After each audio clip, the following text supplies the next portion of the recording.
نتفق جميعا على أن مباريات دور المجموعات مختلفة تماما عن مباريات الإقصائية. انتقادات كبيرة وجهت سابقا على مستوى الأداء. اليوم هل تعتقد أن هذه يجب أن تكون الانطلاقة الحقيقية لهذا المنتخب؟ أنا قلت يا أمين، كل منتخب محتاج مباراة زخم في كل بطولة مجمعة. هي دي البطولة، هي دي المباراة كمرجعية ليه. اتكلم سايبري على الأدوار بتاع نص الملعب. النهارده اللي عامل توازن للمنتخب المغربي نص الملعب، الثلاثه بتوع نص الملعب، العناوي ثابت قدام المدافعين، الاثنين اللي قدام 2-8 بلال وسايبري، الاثنين بدون كره بيتحركوا كويس قوي، وبعدين بيسترجعوا الكره بسرعه.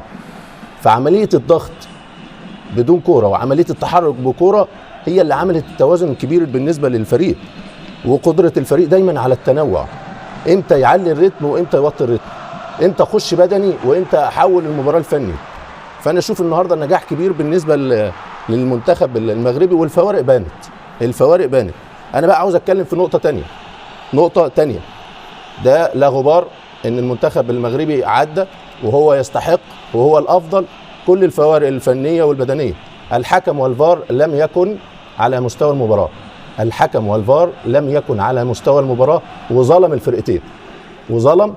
الفرقتين، لان كل فريق على الاقل له ضربتين جزاء. المغرب له زلزولي في الشوط الاول، له سايبري في الشوط الثاني ضربتين جزاء. المنتخب الكاميروني له ضربه جزاء موبومو، وله ضربه جزاء اللي عملها ماسينا. فالحكم والفار والاربع حالات اللي انا قلتهم، الحكم احنا جايبين الفار ليه؟ عشان يصحح قرارات الحكم. الاربع حالات اللي انا قلتهم لازم الفار يتدخل، لان الحكم هو بيحكم في قلب المباراه، هو مش شايفها.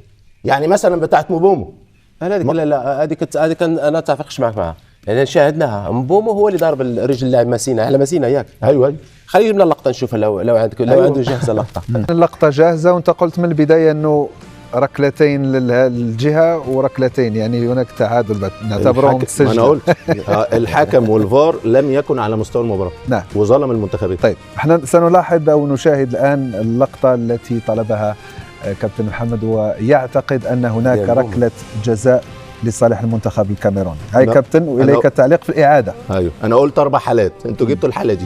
لا واحده يعني.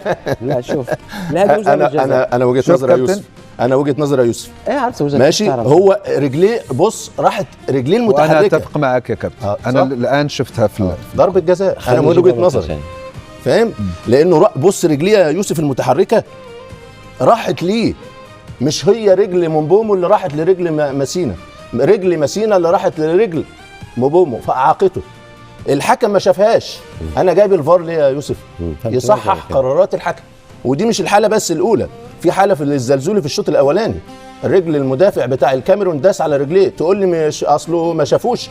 ما فيش على الكلام ده. متعادلين. رايك؟ لا 4 حالات.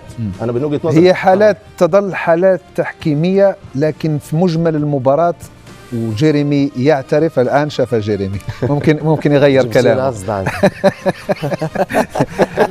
في مجمل Non, je pense qu'il a bien vu. Quand on regarde sur le ralenti بطريقة جيدة ومن خلال اللقطات البطيئة كان يتوجب على الفار. نعيد المباراة جيريمي، نعيد المباراة.